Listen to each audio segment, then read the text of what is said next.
Her kommer lige en lille opdatering i forhold til, når du skal angive de datoer, du har mulighed for at tage vagter på.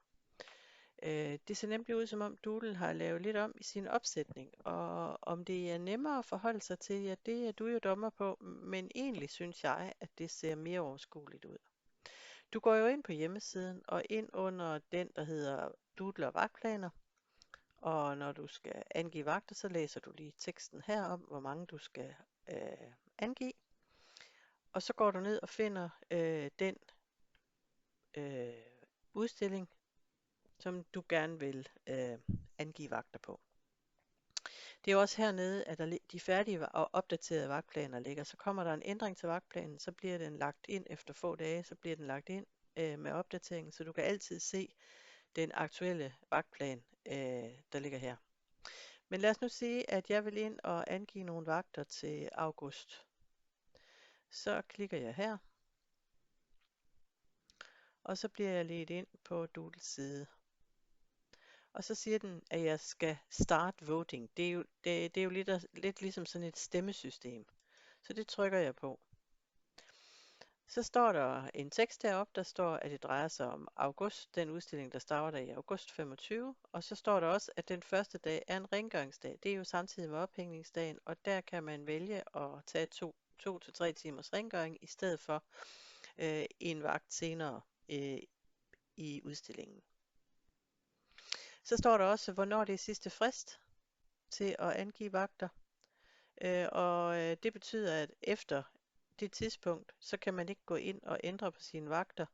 Så skal man sende en mail til galleriets mail, hvis man har et eller andet, man er nødt til at lave om på. Og så det nye i det, det er, at nu står datorerne faktisk ned under hinanden på den her måde her. Og det har de ikke gjort tidligere. Og så kan man så gå ind og vælge, hvornår man tænker, man gerne vil byde ind på at tage en vagt. Det er jo ikke sikkert, man får den dag. Altså man angiver jo så mange vagter som muligt, og så får man det antal vagter, der nu er behov for. Men lad os nu sige, at jeg sætter nogle vagter her. Jeg kunne godt tage den der. Jeg kunne også godt tage det der. Og hvis det er nødvendigt, så vil jeg også godt kunne tage den der. Så hvis man klikker 2 gange, så bliver den sådan ligesom gul, og det betyder, jeg vil helst ikke, men jeg kan godt, hvis ingen andre kan. Så går man herned, hvor der står forneden, hvor der så står continue, det betyder fortsæt på engelsk. Så skriver man sit navn ind, og sin mailadresse, og så fortæller den mig, hvad jeg har valgt. Lige nu viser den, du har valgt de her. Er det det, du vil? Ellers så skal du jo gå tilbage og rette i det. Og så, det kan man gøre ved at trykke på back, så går man tilbage. Men hvis jeg siger, at det er det, jeg vil, så kan man trykke på submit vote, altså send dit bud på, hvad du har valgt. Så kommer du tilbage til oversigten igen, og så kan du se herudfra, jamen det her har jeg valgt.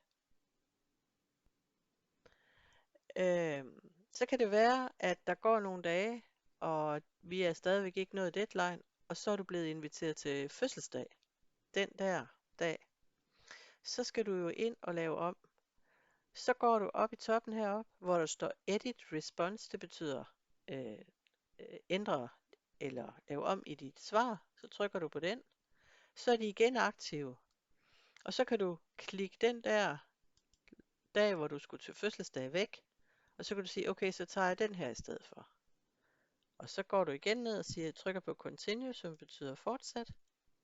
Og Submit Vote, som betyder send dit svar. Og så kan du se, hvordan det nu står.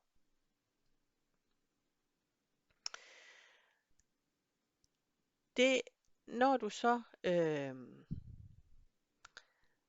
måske vil ind og kigge igen senere, så skal du huske, at du står altid, ikke nødvendigvis med dit navn, du står som you. Det der er det nye her også, det er, at man faktisk kan se, hvor mange der har stemt.